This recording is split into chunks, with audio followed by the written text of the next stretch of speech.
everyone, welcome back to our YouTube channel Let's Smile PSC. നമ്മുടെ study vlog episode number 11 ആണിന്ന്.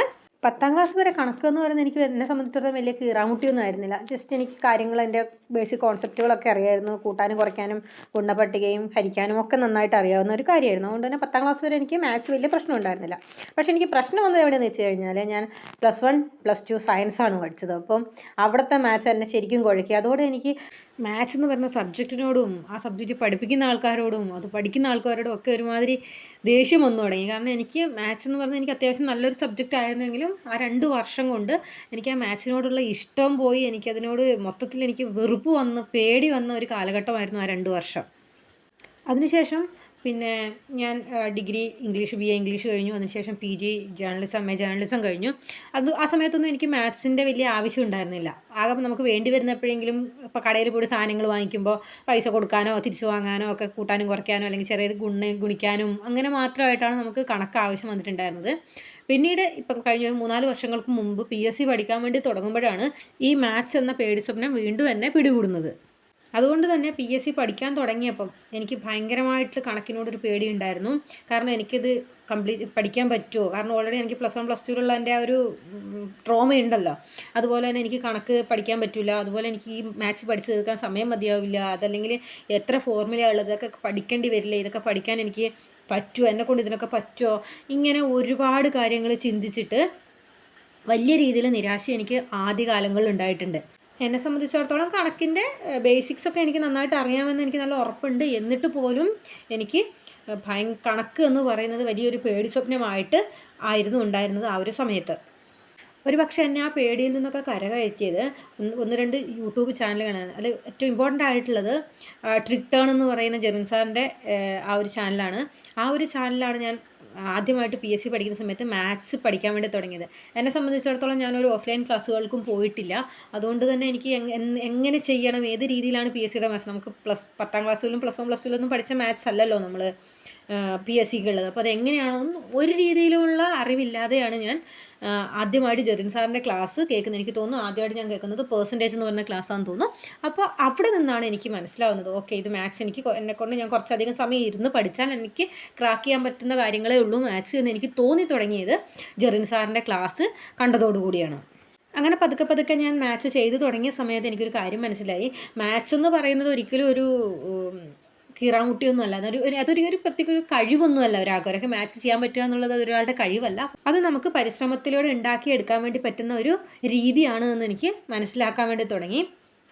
അതുകൊണ്ട് നല്ല ശരിയായ രീതിയിൽ നമ്മൾ മാത്സ് പഠിച്ചു പോവുകയാണെങ്കിൽ നമുക്ക് തീർച്ചയായിട്ടും ഒരു പരീക്ഷയ്ക്കുള്ള 10 മാർക്ക് നമുക്ക് 10 മാർക്ക് നമുക്ക് നേടാൻ വേണ്ടിയിട്ട് സാധിക്കുന്നതാണ് മാത്സ് പഠിക്കുന്നതിലൂടെ.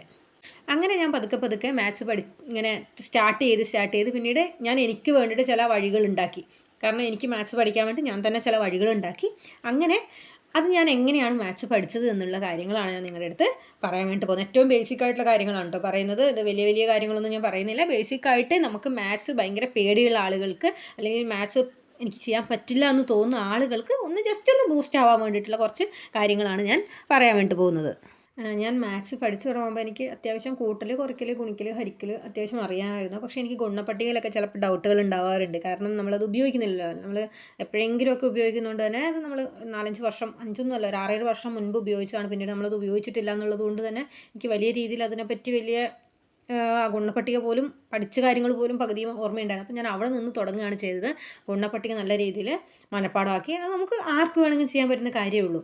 അതുപോലെ തന്നെ കൂട്ടലും കുറയ്ക്കലും കടമെടുത്തിട്ട് ചെയ്യുന്നതിലൊക്കെ ചില സമയത്ത് ഡൗട്ട് ഉണ്ടാവാറുണ്ട്. അപ്പം അതായത് കുറച്ച് കഴിയുമ്പം ഇത് കറക്റ്റാണോ എന്ന് അറിയാൻ വേണ്ടി വീണ്ടും അതങ്ങോട്ട് തിരിച്ച് കൂട്ടി നോക്കും. അപ്പോൾ കറക്റ്റാണ്. ആ രീതിയിലുള്ള ചില തന്ത്രങ്ങളൊക്കെ ഉണ്ടല്ലോ. അതായത് ഇപ്പം 21 - 9 എന്നാണെങ്കിൽ കുറച്ച് കഴിഞ്ഞിട്ട് ഉത്തരം കിട്ടുന്നതിൽ നിന്ന് ആ ഉത്തരം കിട്ടിയതും 9 കൂടി കൂട്ടുമ്പോൾ 21 കിട്ടുന്നുണ്ടോ നോക്കുക. അങ്ങനത്തെ കാര്യങ്ങളൊക്കെ ചെയ്യാറുണ്ട്. കാരണം അത്രയ്ക്കും പുറകിലോട്ടായിട്ടുണ്ടായിരുന്നു മാത്സ് അത്രയും കൊല്ലം കൊണ്ട്. അപ്പോൾ അതുകൊണ്ട് ഞാൻ അവിടെ വീണ്ടും ഒന്ന് തുടങ്ങി ബേസിക്കായിട്ട് നമ്മുടെ കൂട്ടൽ, കുറയ്ക്കൽ, ഗുണിക്കൽ, ഹരിക്കൽ പഠിക്കണം. അതിന് വേണ്ടിയിട്ട് ഗുണപട്ടിക നല്ല രീതിയിൽ പഠിക്കണം. അതാണ് ഞാൻ ആദ്യമായിട്ട് തറവാക്കുന്നത്. അപ്പം നമ്മൾ ആദ്യം ചെയ്യേണ്ടത് ഗുണപട്ടിക റെഡിയാക്കി വെക്കുക എന്നുള്ളതാണ്. ഓക്കെ. അപ്പോൾ മാത്സിനെ സംബന്ധിച്ചിടത്തോളം നമ്മുടെ വീട് പണിയുമ്പം നമുക്കൊരു അടിത്തറ ഉണ്ടാവുമല്ലോ, ബേസിക്. അപ്പോൾ അതുപോലെ ബേസിക്കാണ് ഗുണപട്ടിക എന്ന് പറയുന്നത്. അപ്പോൾ ആദ്യം നമ്മൾ ഒരു 1 മുതൽ 20 വരെയുള്ള ഗുണനപ്പട്ടികകൾ നല്ല രീതിയിൽ പഠിക്കുക എന്നുള്ളതാണ്. അത് നിർബന്ധമായിട്ടും അത് നമ്മൾ പഠിക്കണം. ഞാൻ കൃത്യമായിട്ട് 1 തൊട്ട് 20 വരെയുള്ള ഗുണനപ്പട്ടിക കൃത്യമായിട്ട് പഠിച്ചു. അതുപോലെ തന്നെ ഇങ്ങനെ നമ്മൾ ഗുണനപ്പട്ടിക നല്ല രീതിയിൽ പഠിക്കുന്ന സമയത്ത് നമ്മൾ കണക്ക് ചെയ്യുന്ന സമയത്ത് വളരെ വലിയ രീതിയിൽ നമുക്ക് സമയം ലാഭിക്കാൻ വേണ്ടിയിട്ട് സാധിക്കും. അതുപോലെ തന്നെ ഒരു 20 വരെയുള്ള അല്ലെങ്കിൽ മിനിമം ഒരു 15 വരെയെങ്കിലുമുള്ള സംഖ്യകളുടെ 15 വരെയുള്ള സംഖ്യകളുടെ നമ്മുടെ സ്ക്വയറും അതുപോലെ തന്നെ ക്യൂബും പഠിച്ചു വെക്കണം. ഒരു 500 താഴെയുള്ള സ്ക്വയർ റൂട്ടുകളും 1000 താഴെയുള്ള ക്യൂബ് റൂട്ടുകളും ഒന്ന് പഠിച്ചു വെച്ചാൽ, ഓൾറെഡി പഠിച്ചു വെച്ച് കഴിഞ്ഞാൽ നമുക്ക് പരീക്ഷയ്ക്ക് ഒരു പർട്ടിക്കുലർ സംഖ്യ കാണുമ്പോൾ ഇത് ഇതിൻ്റെ ക്യൂബ് റൂട്ടാണ് അല്ലെങ്കിൽ ഇതിൻ്റെ സ്ക്വയർ റൂട്ടാണ് എന്ന് നമുക്ക് പെട്ടെന്ന് മനസ്സിലാക്കാൻ വേണ്ടി സാധിക്കും. അത് നമ്മളെ പരീക്ഷയ്ക്ക് നല്ല രീതിയിൽ സഹായിക്കും. അതുപോലെ തന്നെ കൂട്ടലും കുറയ്ക്കലും ഗുണിക്കലും ഹരിക്കലും ബേസിക് ആയിട്ടുള്ള കാര്യങ്ങൾ നമ്മൾ ചെയ്ത് നമ്മൾ അതിനൊന്ന് തറവാക്കി എടുക്കേണ്ടത് വളരെ അത്യാവശ്യമായിട്ടുള്ള കാര്യമാണ്. പിന്നെ നമുക്ക് കണക്കിനെ സംബന്ധിച്ചിടത്തോളം ഒരുപാട് ഫോർമുലകളുണ്ട്. ഇത്തരത്തിലുള്ള മാക്സിമം നമ്മൾ ഇത്തരത്തിലുള്ള ഫോർമുലകൾ ഞാൻ ചെയ്തിട്ടില്ല കേട്ടോ. ഫോർമുലകൾ നമ്മൾ കാണാപ്പാഠം പഠിക്കാതിരിക്കുക. ചില ഫോർമുല നമ്മൾ കാണാപ്പാഠം പഠിക്കാതെ പറ്റില്ല. അതൊഴിച്ച് ബാക്കിയുള്ള ഫോർമുലകളൊക്കെ അതിൻ്റെ കൺസെപ്റ്റ് എന്താണെന്ന് മനസ്സിലാക്കിയിട്ട് നമ്മൾ ചോദ്യത്തിൽ കാണുമ്പോൾ അത് നമുക്ക് അപ്ലൈ ചെയ്യാൻ പറ്റുന്ന രീതിയിൽ വേണം നമ്മൾ പഠിച്ചു വെക്കാൻ വേണ്ടിയിട്ട്. അങ്ങനെ നമ്മൾ ഫോർമുല പഠിച്ചു വെക്കുന്ന സമയത്ത് ചിലപ്പോൾ നമുക്ക് എക്സാം ഹാളിൽ പോകുമ്പോൾ ആ ഫോർമുല മറന്നു പോകാൻ ചാൻസ് ഉണ്ട്. അതല്ലെങ്കിൽ ആ ഫോർമുലയിലുള്ള എക്സും വൈയും ഇസഡും ഒക്കെ അങ്ങോട്ടും ഇങ്ങോട്ടൊക്കെ മാറിപ്പോയിട്ട് മൊത്തത്തിൽ സമയം പോകാൻ ചാൻസ് ഉണ്ട്. കാരണം നമുക്കത് അറിയാമെന്ന് നമുക്കറിയാം, പക്ഷേ ഫോർമുലയിലെ അക്ഷരം നമ്മൾ അതിൻ്റെ അകത്ത് ഓരോ സാധനങ്ങളുണ്ട്, എക്സും വൈ ഇസഡും ഒക്കെ അങ്ങോട്ടും ഇങ്ങോട്ടും മാറിപ്പോയി കഴിഞ്ഞാൽ നമ്മൾ അതിലേക്ക് നമ്മൾ സംഖ്യ കൊടുക്കുന്ന സമയത്ത് മൊത്തത്തിൽ കൺഫ്യൂഷൻ ആവും. അപ്പം അങ്ങനെ ഒരു പ്രശ്നം ഉണ്ടാവാനും ചാൻസ് ഉണ്ട്. അപ്പോൾ അതിനേക്കാൾ നല്ല നമ്മൾ കോൺസെപ്റ്റ് മനസ്സിലാക്കി ചെയ്യുമ്പം ഈ ഒരു തെറ്റുകൾ ഉണ്ടാവാൻ ചാൻസ് ഇല്ല. ഓക്കെ. അതുപോലെ തന്നെ നമ്മൾ അതിനൊരു എക്സാമ്പിളായിട്ട് പറയുകയാണെങ്കിൽ ഇപ്പം ജോലിയും സമയവും എന്ന് പറയുന്ന ആ ഒരു ടോപ്പിക് ഉണ്ടല്ലോ, അങ്ങനെയുള്ള ആ ഒരു ടോപ്പിക്ക് നമ്മൾ പഠിക്കുന്ന സമയത്ത് ഞാൻ എന്താ ചെയ്തതെന്ന് വെച്ചാൽ ഇപ്പം ഒരു ദിവസത്തെ പണി എന്നുള്ള രീതിയിലേക്ക് മാറ്റി. അതായത് ഏതൊരു പണിയെയും നമ്മൾ തന്നിരിക്കുന്ന ടോട്ടൽ പണി ഒരു ദിവസത്തെ പണി എന്നുള്ള രീതിയിലാക്കണമെങ്കിൽ ആ തന്നിരിക്കുന്ന പണി ബൈ 1 എന്നുള്ള രീതിയിൽ ഓരോരുത്തരും ചെയ്യുന്നത് ഇതെല്ലാം കൂടി കൂട്ടിയത് എന്നുള്ള രീതിയിലൊക്കെ നമ്മൾ ഓർത്ത് വെച്ച് കഴിഞ്ഞാൽ നമുക്ക് ക്വസ്റ്റ്യൻ പേപ്പറിൽ എങ്ങനത്തെ ക്വസ്റ്റ്യൻ വന്നാലും നമുക്കതിനെ കൃത്യമായിട്ട് കോൺസെപ്റ്റ് മനസ്സിലാക്കി ഇതിൽ അപ്ലൈ ചെയ്ത് നമുക്ക് ചെയ്യാൻ വേണ്ടിയിട്ട് സാധിക്കും. അങ്ങനെ നമ്മൾ ചെയ്യുന്ന സമയത്ത് നമുക്ക് സമയവും ലാഭമാണ്, വളരെ വേഗത്തിൽ നമുക്ക് ശരിയായ ഉത്തരം തന്നെ ലഭിക്കുകയും ചെയ്യും. പിന്നെ കണക്ക് എന്ന് പറയുന്നത് നമുക്ക് കുറേ വായിച്ച് പഠിക്കാൻ പറ്റില്ല. നമ്മൾ പറയാറില്ല നീന്തൽ കോഴ്സ് നമുക്ക് പോസ്റ്റൽ വഴി ചെയ്യാൻ പറ്റില്ല എന്ന്. അതുപോലെ തന്നെയാണ് കണക്കും. നമുക്ക് ജസ്റ്റ് വായിച്ചു പോകുന്നത് കൊണ്ട് നമുക്ക് കണക്ക് ഒരിക്കലും ചെയ്യാൻ പറ്റില്ല. നമ്മൾ ഒരുപാട് ചെയ്ത് പഠിക്കുക എന്നുള്ളതാണ്. അപ്പം നമ്മൾ മാക്സിമം MCQകൾ ചെയ്ത് നോക്കുക, പ്രീവിയസ് ഇയർ ക്വസ്റ്റ്യൻ പേപ്പേഴ്സ് സംഘടിപ്പിച്ച് അതിനകത്തെ മാത്സ് കൃത്യമായിട്ട് ചെയ്ത് നോക്കുക. ഇങ്ങനത്തെ കാര്യങ്ങളൊക്കെ ചെയ്യുന്ന സമയത്ത് നമുക്ക് നല്ല രീതിയിൽ ആ മാത്സ് എന്ന് പറയുന്നത് നമ്മുടെ ഗ്രിപ്പിൻ്റെ ഉള്ളിൽ ഉണ്ടാവും. ഓക്കെ. ഞാൻ ദിവസവും ഒരു അരമണിക്കൂറെങ്കിലും മാത്സിന് വേണ്ടിയിട്ട് മാറ്റി വെക്കാറുണ്ട്. അപ്പം ചിലപ്പോൾ അരമണിക്കൂർ കൊണ്ട് ചിലപ്പോൾ ഒരു 5 or 6 ക്വസ്റ്റ്യൻസ് ചിലപ്പോൾ ചെയ്യും.